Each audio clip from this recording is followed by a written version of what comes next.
So I kind of did a thing. Mind you, this wasn't an intentional thing. It wasn't just, oh yeah, I'm gonna go out and do this today. I guess there'll have to be a little bit of a pre-note to why this actually even happened. Anyway, you guys know I'm doing four-wheel drive conversion on the Jeep, and I'm still trying to source a few parts. I ended up going to pull apart, because I remember there was a four-wheel drive Jeep over there last time I went, and I was going to try and pull out the transmission cross member. Well, I got there, and of course the Jeep was gone. And I was feeling pretty dejected, because the last couple times I've been to pull apart, I've been leaving empty-handed.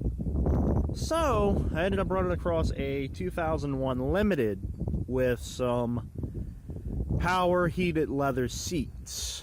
And you could probably guess where this is going. Yeah, now we have power leather seats in the Jeep. They're not in like immaculate condition. As you can see, they've got some wear in them. Jeep's a little bit dirty too, because I'm parked under a tree right now, but they don't really have any tears in them or anything like that. The back seat looks damn near mint. But yeah, mind the mess.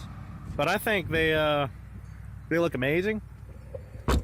And it wasn't that hard to wire them up to work. As you can see, these are the 6-way seats.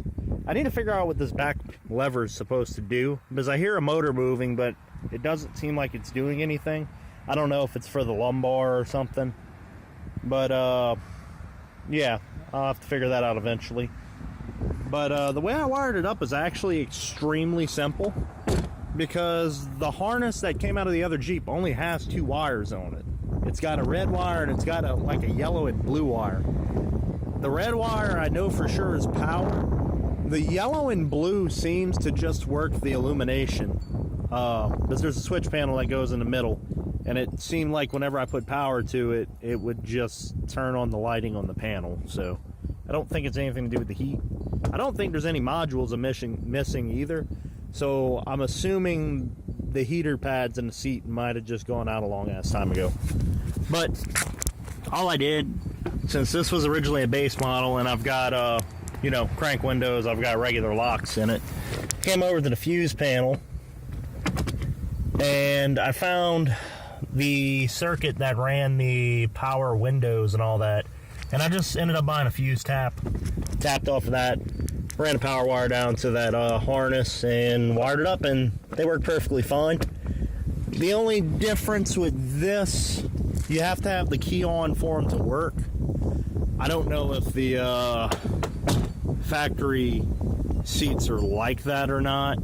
I'm assuming they probably have power at all times, but this was the simplest way I could think to do it, and pretty much the least hack way to do it. But yeah, if any of you guys have any idea how the heater circuits on these Jeeps work, let me know. Everything's plugged in except for that one yellow and blue wire, and obviously I didn't put the switches in, which I have them back here, I'm pretty sure. But I didn't install the switches because realistically, why would I install them if they don't work? Whenever I had both wires together, I was able to get the high on the driver's seat to light up, but it never actually heated up. So that's why I'm kind of wondering if the pads are all out or something. But yeah, if you guys have any idea on that, or if you can get me a wiring diagram, please let me know in the comments. And until next update, later.